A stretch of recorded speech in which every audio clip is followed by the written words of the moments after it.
Welcome back viewers to taking a look at the VR Farmasia game project. VR Farmasia is a game where students are taught how to operate in a lab. It is a project started back in the year 2018 and this is the fourth team taking on development duties. Before the development of this game, lab students had to study for a 3-hour lab test by reading a book.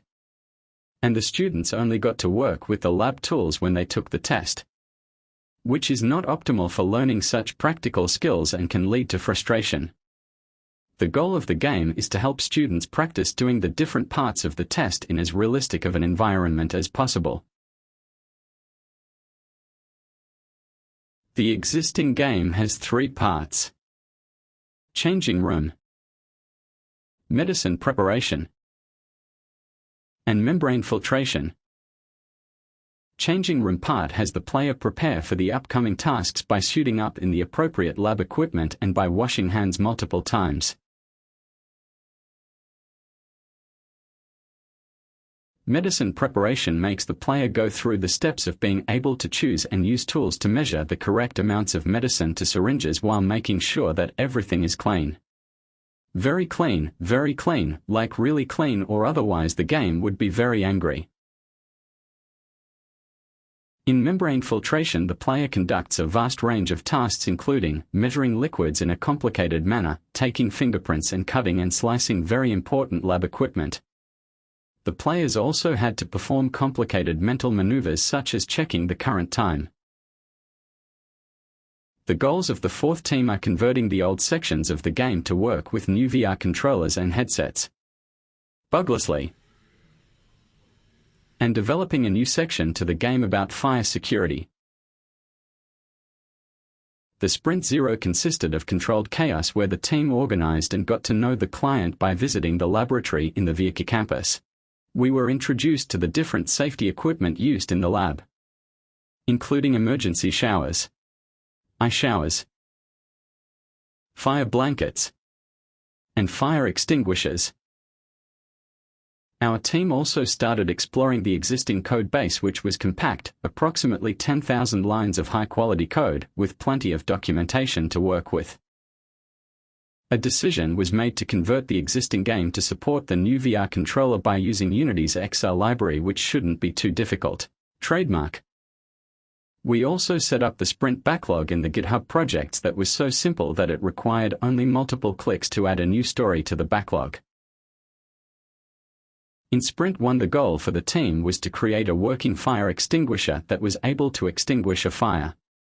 While the task seemed simple, it required a lot of practice and hours towards the basics of Unity, Blender, and VR gaming. Naturally, some of those hours of practice were slightly sidetracked from their original goals. Fortunately, our team managed to successfully create a working fire extinguisher. Wait. That's not it.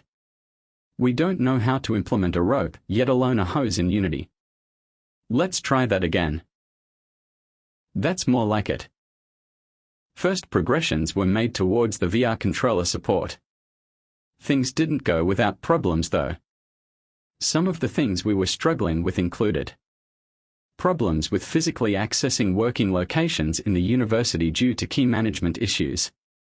Also, one of our team members' head was so small that the VR headset didn't register itself as active. In Sprint 2, production ramped up. Now the game has working smoke VFX. Player can catch on fire and then extinguish himself using the emergency shower. A realistic fire blanket was also created to help the player fight fires.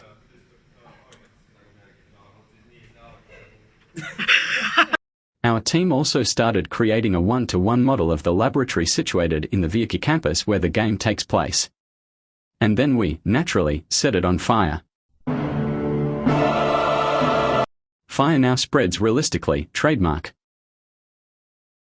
On the VR controller compatibility front, the older side of the game now supports multiple VR controllers, trademark, and the dressing room section of the game was completely translated to use the new XR library. The game now runs on the standalone Oculus Quest flawlessly.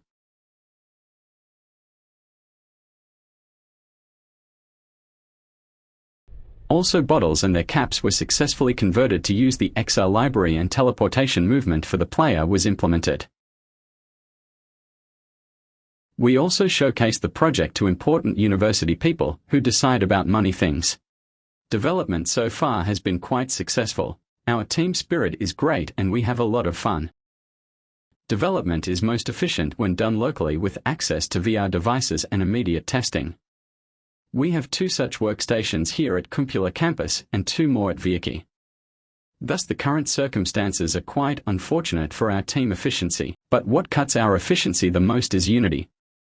Do not close Unity ever, or face the loading times.